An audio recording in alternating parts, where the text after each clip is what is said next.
Bienvenidos a Conversaciones sin Editar, un podcast de música, canciones, libros y opiniones. Una conversación amena entre ustedes y yo. Hoy quiero introducirles un autor del cual estaremos hablando muchísimo más adelante. El señor se llama Ken Follett. Es un autor galés, nació en 1949. Es uno de los maestros del thriller y de la ficción histórica épica.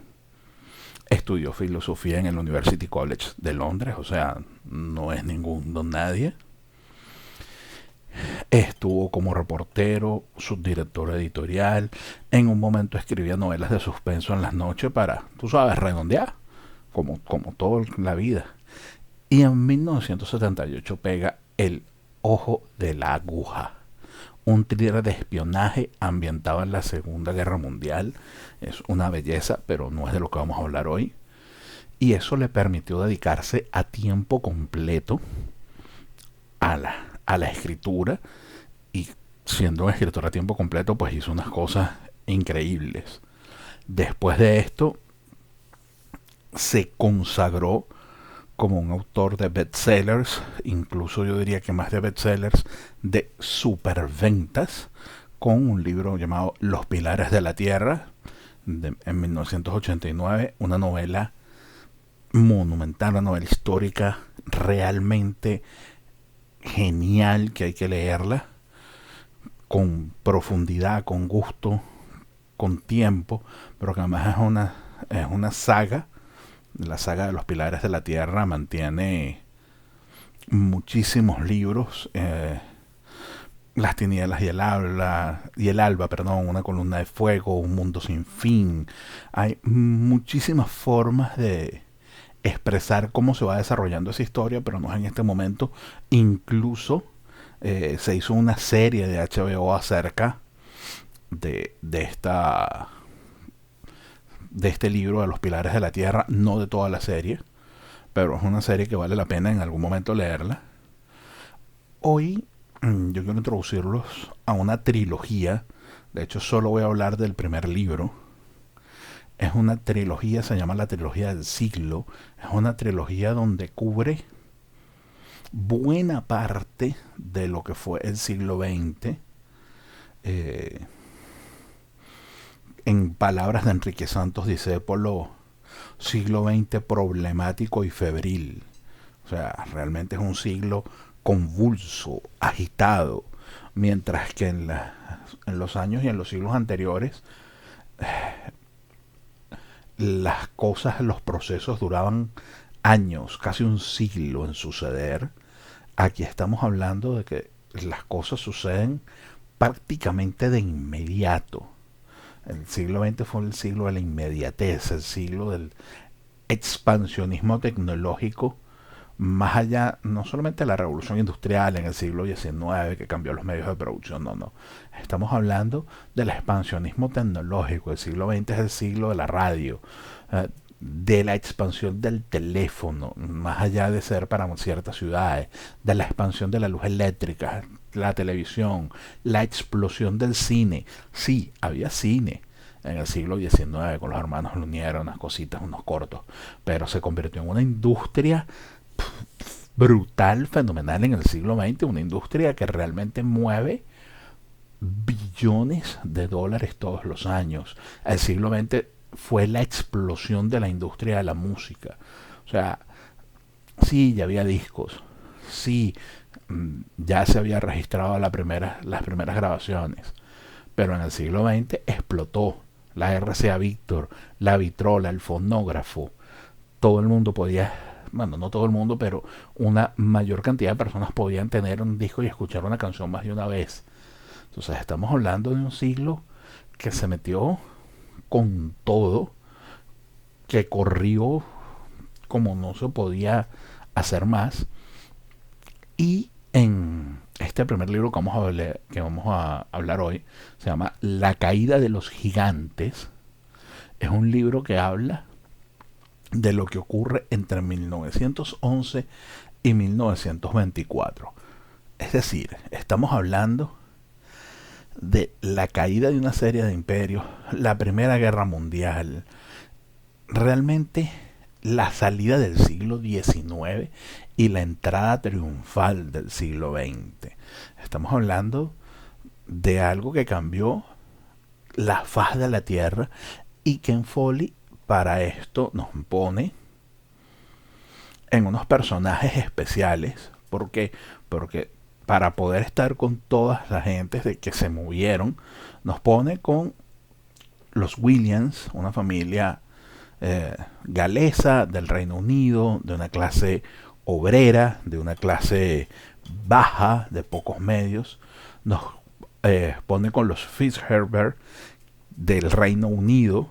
Ya no son galeses, ya son ingleses, son de Inglaterra, son de la alta aristocracia, están en el eje del poder político, porque al ser estamos hablando de condes, y al hablar de condes pueden entrar en la Cámara de los Lores, deciden, dictan las leyes, van al Parlamento. O sea, estamos hablando de un tema aquí. En Alemania, entonces, nos habla de los von Ulrich, una familia aristócrata, militar, política. En Rusia, entonces, vamos al otro extremo.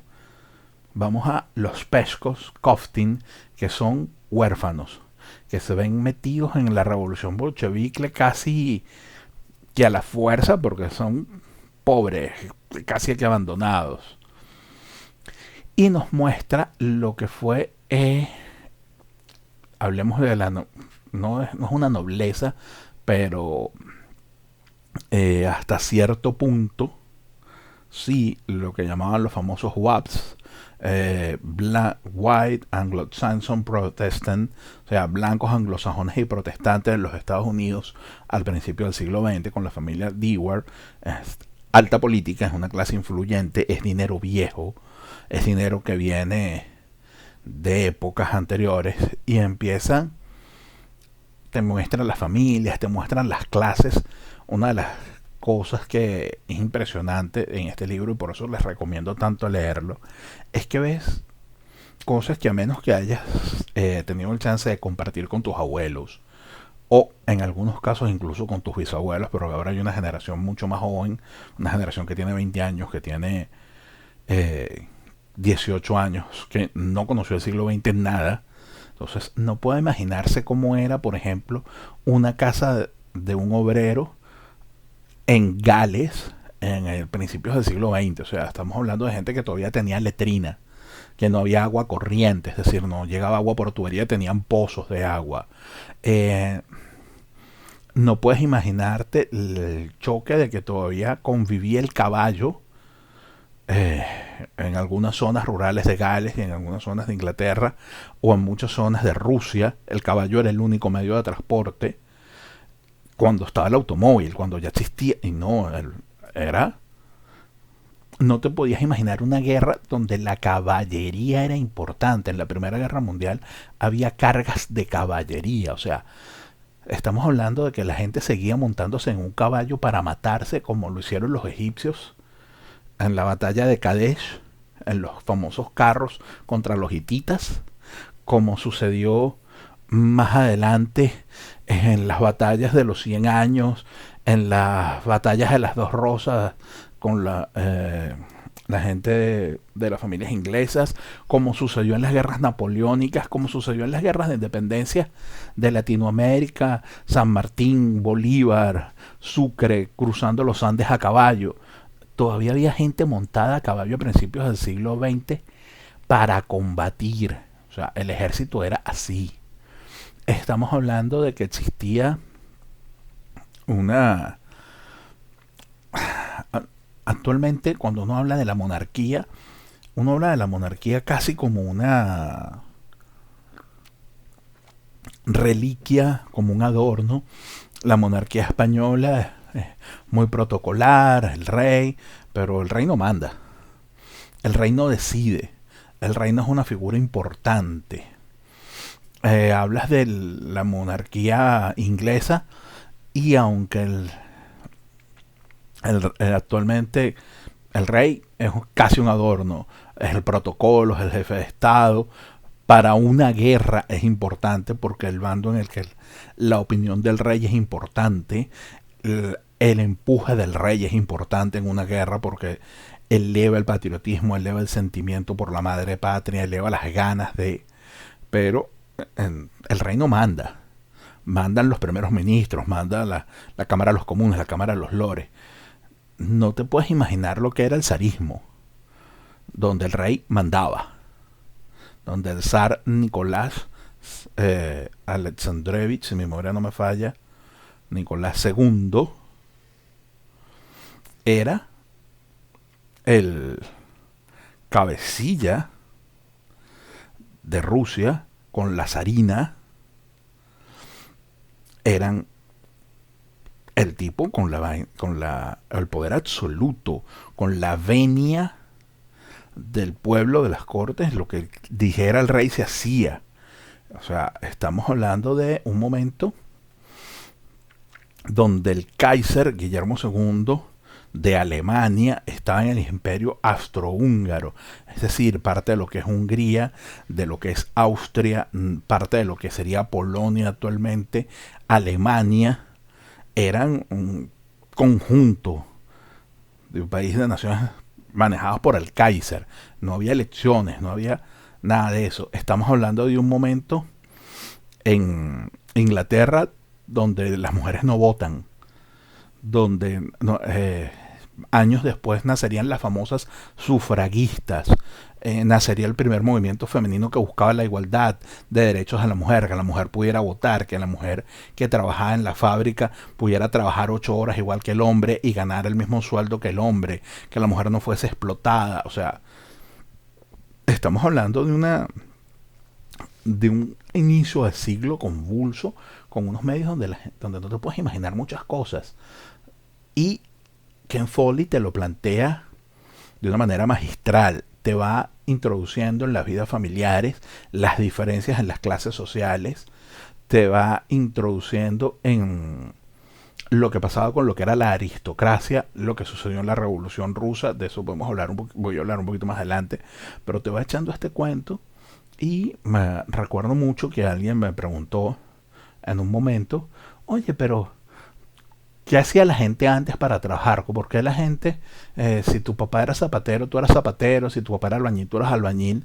Y yo le contaba que había un problema. Uno, no había tanta gente como ahora. O sea, la población mundial era mucho más pequeña. Estamos hablando de que ciudades como cosmopolitas actualmente, como Buenos Aires, como Caracas, eran ciudades que no llegaban al millón de habitantes. Eran ciudades de 800.000 habitantes, de 600.000 habitantes. O sea, estamos hablando de ciudades mucho más pequeñas. Estamos hablando de barreras sociales mucho más altas. Por ejemplo, si tu papá era zapatero, tú eras un hombre, en lo que tú tenías 9, 10 años, empezando ya no podías ir a la escuela, no había dinero para mandarte a la escuela. Pasó con mi abuelo, por ejemplo. Mi abuelo fue a una escuela hasta los 7, 8 años, y ya a los 7 años mi abuelo se ganaba el dinero llevándole comida a los presos a la rotunda. Se ganaba un real diario, medio en la mañana, caminando desde San Agustín del Norte hasta Cotiza. Ahí buscaba la vianda, bajaba hasta la rotunda, entregaba la vianda, recogía las viandas de la cena, las volvía a entregar en Cotiza y se iba para San Agustín. Estamos hablando que en ese momento caminaba, pero que además el transporte público, el tranvía era muy caro. Si pagaba el tranvía no le quedaba ganancia. Estamos hablando que se hacía 3, 4 kilómetros de caminata para ganarse un real diario, que a los 10, 12 años ya no fue más a la escuela y empezó a trabajar vendiendo, voceando en una zapatería. Porque la pobreza y la diferencia era así. La gente que estudiaba era la gente que tenía dinero, que podía perder el tiempo y el trabajo de sus hijos. El trabajo del hijo era considerado normal. En el campo los niños aprendían a sembrar y aprendían a criar animales con 5, con 6, con 7 años. Ya tenían que saber hacerlo porque de eso dependía su sustento. A los 8 años se supone que podía pararse a las 5 de la mañana, ir a buscar en los nidos de gallinas los huevos para que la mamá pudiera hacer el desayuno y ayudar al papá a ordeñar la vaca o la cabra que tuvieran para la leche de los hermanos más pequeños, ¿ok? Esa era la vida al principio del siglo XX. Entonces, ¿qué pasa? Si tu papá era zapatero, que ya era una clase más o menos, una clase media, una clase más o menos acomodada, porque era una persona que tenía un empleo, tenía una profesión definida, tú ibas a terminar siendo zapatero. ¿Por qué? Porque era lo que tú no ibas a la escuela a aprender un oficio. Tú aprendías el oficio viendo a tu papá. Lo mismo pasaba si era panadero, si era albañil, si era tallista, si era pintor. Tú aprendías el oficio viéndolo a él.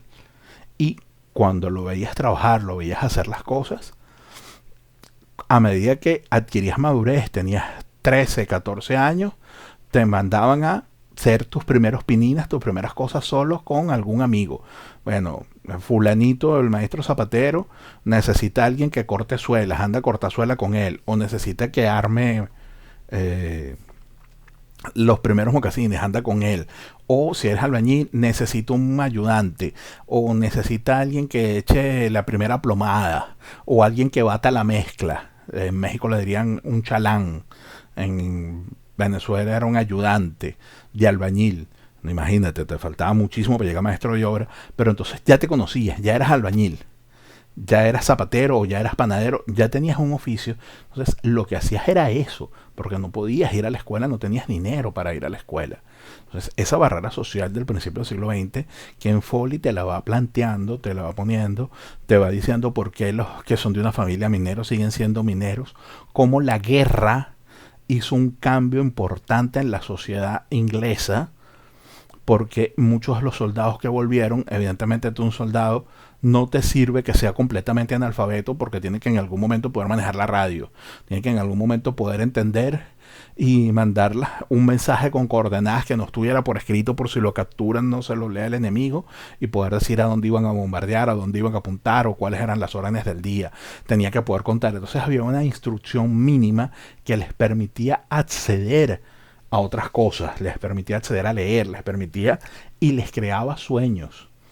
Además que al volver, los que volvieron que no fueron suficientes, tenían una ambición diferente. Entonces ya no queríamos seguir siendo lo mismo. Además, empezó el problema con cómo se fue filtrando la revolución rusa. ¿Qué pasa? El zar lo hizo muy mal, perdió la guerra ruso-japonesa, perdió cualquier cantidad de hombres de tropas, y eso lo obligó a ser más despótico de lo que ya era el régimen zarista, y se filtraron, empezaron a haber problemas de desestabilización.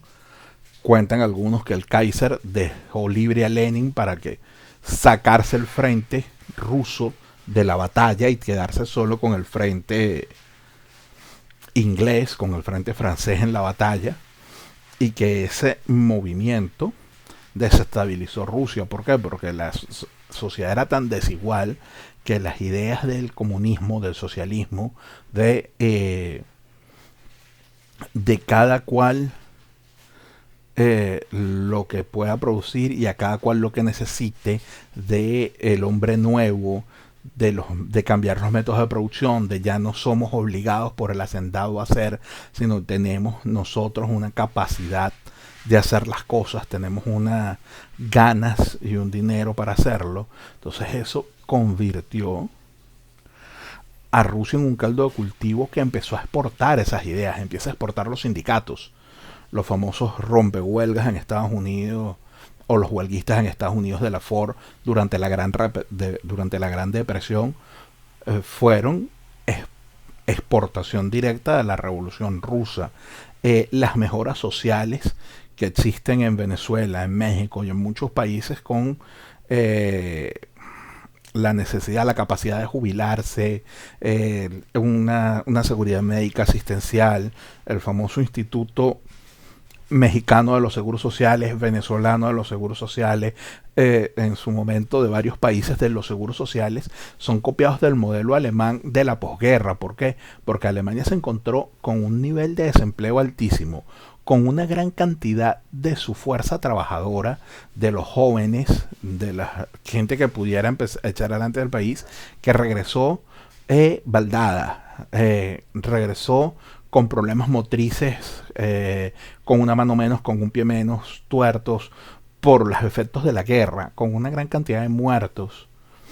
Eh, Esto hace que el gobierno, en aquel momento, déjame ver si recuerdo bien el nombre, de Bismarck, la República de Weimar y de Bismarck, tuviera que empezar a crear pactos sociales, porque además tenías la infiltración rusa de, bueno, pero ahora en Rusia la gente tiene de todo, ahora en Rusia los obreros ya no dependen de la aristocracia, ahora en Rusia los obreros no son familia de, los dueños de la calle no son la familia que ha sido dueña de la calle en los últimos 500 años, sino son los obreros.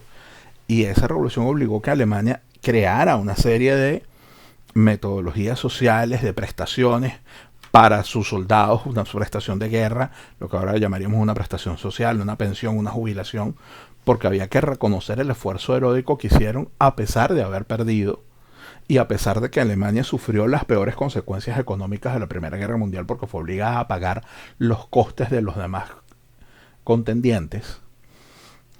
Ves un cambio duro a nivel social, de cómo se mueve la sociedad, cómo se mueve la política. Ves el nacimiento del nacionalsocialismo como el deseo de Alemania de volver a ser un país normal por la opresión a la que se sometía gracias a la deuda externa. Ves los cambios en Inglaterra, las sufragistas, el nacimiento. Entonces, hay una cantidad de hechos sociales que te va planteando esta novela que es deliciosa meterse allí, poder navegar en esta forma de la historia, poder ver cómo van cambiando las cosas, poder enterarte, por ejemplo, que no es un conocimiento común, pero que la matriarca o la abuela de Europa, la reina Victoria, que murió en 1901, era la abuela de el Kaiser Guillermo II de Alemania, era la abuela del zar Nicolás II y era la abuela del rey Jorge V del Reino Unido, es decir, era la abuela de los tres principales contendientes monárquicos europeos en la guerra. Era familia de el rey Cristian de Dinamarca, eran familias de los príncipes de Prusia. O sea, estamos hablando de que la familia de esta señora o la descendencia de esta señora prácticamente componía la aristocracia europea de Grecia, Dinamarca, Alemania, Austria, Polonia, Inglaterra, Rusia. Imagínense lo que está, de la cantidad de gente que estamos hablando emparentada con esta persona, y que la salida de la Segunda Guerra Mundial prácticamente acabó con lo que sería la alta nobleza. Es decir, el título de conde, el título de vizconde, el título de marqués no significaba nada si tú no tenías una fábrica, una hacienda, si tú no podías producir. La nobleza que vivió hasta el siglo XIX de ser noble, porque el rey me mantiene, porque el Estado me debe, porque yo soy parte de la nobleza, porque mi familia en su momento se sacrificó. Señores, olvídense del tango que Gardel murió, eso desaparece. Estamos hablando de la introducción de muchas partes de las famosas democracias socialistas, como pasó en España. Mientras esta pelea estaba aquí en la Primera Guerra Mundial, en España estaban cambiando la monarquía por la Primera República, y vendría ya para el siguiente libro, que no vamos a tratar aquí, lo que fue la Revolución Española o la guerra en España. Vendría en algún momento los problemas políticos en Portugal, donde se acabó el rey. Vendría los temas en Italia, o sea, donde nacería el fascismo de Mussolini, los camisas negras. O sea, estamos hablando de que esta novela habla de los años donde literalmente murió el siglo XIX. El siglo XIX no murió en 1901. No. El siglo XIX tardó en morir en todo el mundo. quizás hasta 1911, hasta la entrada real en la Primera Guerra Mundial, donde empezó a verse el cambio, donde ya no había aristocracias y nobleza, donde tenías que producir, donde la economía empezó a mandar, donde empezaron a bajar las barreras, donde empezaron las reivindicaciones sociales a gran escala, porque era necesario hacer algo con estos soldados. Porque si no hacías algo con ellos te iban a tumbar el gobierno, literalmente, porque eran personas que sabían manejar armas, que tenían una instrucción militar y que no iban a volver un tipo que era un sargento o un sargento mayor o que llegó quizás a coronel, no iba a regresar, por ejemplo, a una mina de carbón, a sacar carbón con una pala. Era un tipo que había crecido con ambiciones. Además, tomando en cuenta que buena parte de la gente productiva de la época murió en la guerra en Europa, estamos hablando de un momento difícil. Pero así como de ese lado está, es un momento difícil, es un momento duro, también explotó la radio, explotó el cine, explotaron los medios de producción, explotaron los automóviles. Entonces hubo un contraste en ese inicio del siglo que nos plantea de una manera muy interesante Ken Follett. Yo les recomiendo que inicien esta trilogía leyendo La caída de los gigantes y viendo cómo cayeron grandes gigantes del siglo XIX y cómo empezó a gestarse la modernidad del siglo XX. Espero que lo lean, conversemos acerca de él y discutamos. Esto fue Conversaciones sin editar.